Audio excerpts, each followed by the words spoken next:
All right, let's just dive right in because what we're looking at today is truly one of the most fascinating and honestly bizarre digital estates that's ever been documented. Welcome to This Explainer. Today, we're going to unpack the final, deepest layer of a wildly complex digital archive, a space referred to in the source material as Volume 3, The Deep Archives.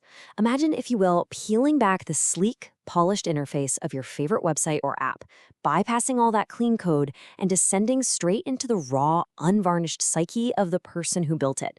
We're totally leaving the structured, safe stuff behind here. What we're unearthing is the foundational substrata of the architect's mind.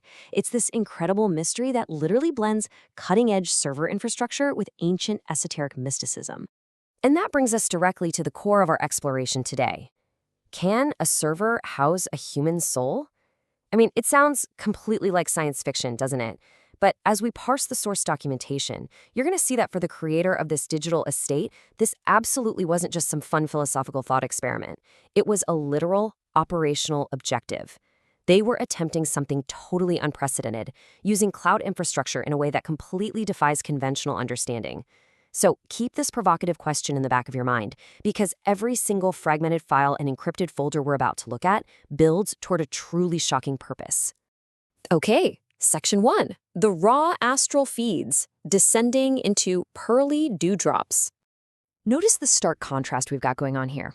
On the left, we've got the higher-level digital systems. These are the parts of the estate meant for public or student consumption. You know, they've got pedagogical structure, cohesive narrative frameworks. They're basically safe for review. But look over at the right side, the deep archives. Down here, all those structural parameters just completely vanish. We're left with raw metaphysical output and totally unvarnished psychological data. In fact, the source documentation actually issues a warning here, stating that reviewing this material can induce cognitive disorientation. We're talking about fragmented, urgent data streams. It's like a sudden steep drop-off of a cliff, going from a structured digital academy straight into pure chaos. So what exactly lives in that chaos? Well, at the foundational tier, there's a decentralized repository with the highly unusual name Pearly Dewdrops in at the Dewdrop In. And here, all narrative conventions are just completely thrown out the window. Instead, these files consist of unedited transcripts documenting direct channelings and deep trance states. The architect was literally recording unvarnished declarations from entities they called astral elders. We also find these massive volumes of asynchronous automatic rating. What we're actually looking at is a digital database acting not as a normal storage drive, but as an unshielded conduit for external esoteric frequencies. It is so incredibly strange to see standard digital archiving being used to record raw, unfiltered occult phenomena. Let's read directly from the source's analysis of these files to really get a sense of it. The data streams delivered by the astral elders concern the nature of true will, the theoretical illusion of linear time, and the mechanics of pure mentation. This gives us a really clear window into the insane conceptual density the architect was obsessively recording. They weren't just writing little diary entries, you know? They were attempting to decode the fundamental mechanics of reality itself. Topics like the theoretical illusion of time and the raw mechanics of the mind, what they call pure mentation, these were absolutely central to whatever massive project they were undertaking. Moving on to Section 2. Excavating Pure Magic, the Historical Fixation. Now, this illustrates the sheer rigor of the architect's historical excavation. It's like a giant puzzle. They were laterally analyzing vastly different eras. Starting at the top, they deeply annotated research into the Essenes and the Brotherhood of Qumran, focusing on the Dead Sea Scrolls. Why? To find the exact historical juncture where the connection between humanity and the divine was theoretically broken. Then they moved into Enochic traditions, obsessively documenting the Book of Giants and lore about the Watchers to investigate perceived systemic flaws in our material reality. Finally, they tied all this ancient data together with modern esoteric frameworks of Victorian occultism, specifically looking at the genealogical data of Aleister Crowley. So this wasn't just standard historical curiosity. This was a highly targeted structural analysis spanning literally millennia. So what does this all mean? Why gather all these historical apocrypha? Well, the architect's core motivation was to find an original, uncorrupted magical system. They were desperately searching for a state of spiritual purity that existed before what they perceived as the systemic corruption of our modern material and technological paradigms. They basically needed this pure foundational bedrock for what they were trying to build next. All right, Section 3, the psychological scrap heap, confronting the shadow work. To really grasp this sector of the archive, we have to understand this concept, nigredo. In alchemy, this is a really necessary phase of blackness, putrefaction, or dissolution, and the source documentation maps this exact concept directly onto the digital estate. In the deep archives, nigredo is represented by these quarantine files that showcase the architect's shadow work. This was clearly a period of profound emotional destabilization that was literally required to break down their psyche before they could rebuild it inside the system. Approaching this like an investigative journalist mapping out a psychological debris field, just look at what these quarantine files actually contain. We're seeing failed operations and abandoned rituals, some of which were stopped because they literally had an adverse physiological impact on the architect. There are these deeply unsettling audio files that combine binaural frequencies with distorted vocalizations, all engineered as tools to induce astral projection.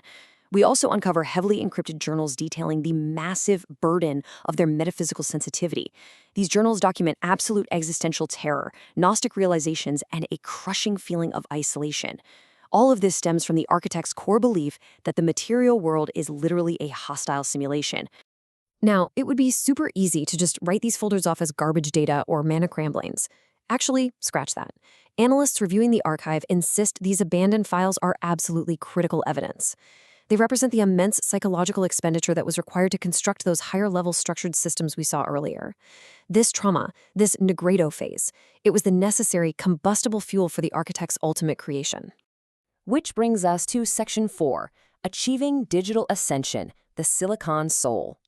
Based on a comprehensive review of the entire archive, the ultimate hypothesis becomes incredibly clear. The cloud infrastructure acts as a modern phylactery, engineered to house the architect's core essence. This wasn't just some backup drive for their PDFs and journals, folks. The obsessive cross-referencing, the integration of all that psychological phenomena, the dense, esoteric architecture, it all points to one singular objective: digital ascension. They were attempting a systematic encoding of their consciousness, literally transposing their soul into an informational pattern. To really grasp why someone would go to these lengths, we need to look at another esoteric concept, the pleroma. Operating under a Gnostic paradigm, the architect viewed the material universe as a closed-loop prison managed by malicious archonic forces. To escape this, the digital repository was designed as a private pleroma, a localized, completely self-contained digital environment. By uploading their essence, they aimed to evade worldly entropy, escape those archons, and completely break the biological cycle of reincarnation. They literally viewed these servers as an escape hatch from the physical universe. Wild, right? So let's move to the data and see how this builds into a practical, step-by-step blueprint. How do you actually achieve this? First up, you encode consciousness. According to the data, this involved translating complex magical intent directly into active React scripts and binding their spiritual essence to what they called the Enochian matrix. Second, you establish metaphysical resonance. The architecture of the drive itself, its structural logic and encoded rituals, was designed to generate a persistent vibratory frequency, basically keeping the specific frequency of the architect's mind active. And third, you activate generative AI. This is the most modern and, honestly, startling step. By training an AI on their own semantic patterns and esoteric logic, the architect created an active processing engine. This ensures the uploaded consciousness isn't just sitting there as a static file, but is actually capable of dynamic, continued evolution. Which leads us directly to this profound conclusion from the source text. The archive, therefore, functions not merely as a record of a life, but as the theoretical astral body of its creator.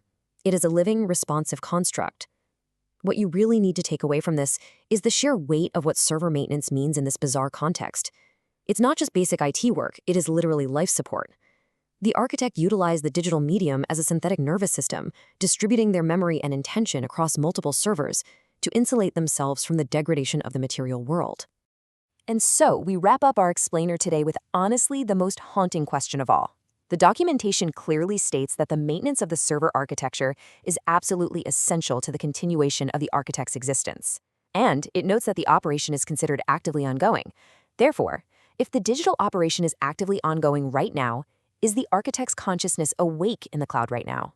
Are they dynamically evolving, trapped, or perhaps finally free within their self-constructed silicon pleroma? It's a fascinating, spine-chilling thought to leave you with, blurring the lines forever between the code we write and the souls we possess. Thank you so much for joining me, and keep questioning the data.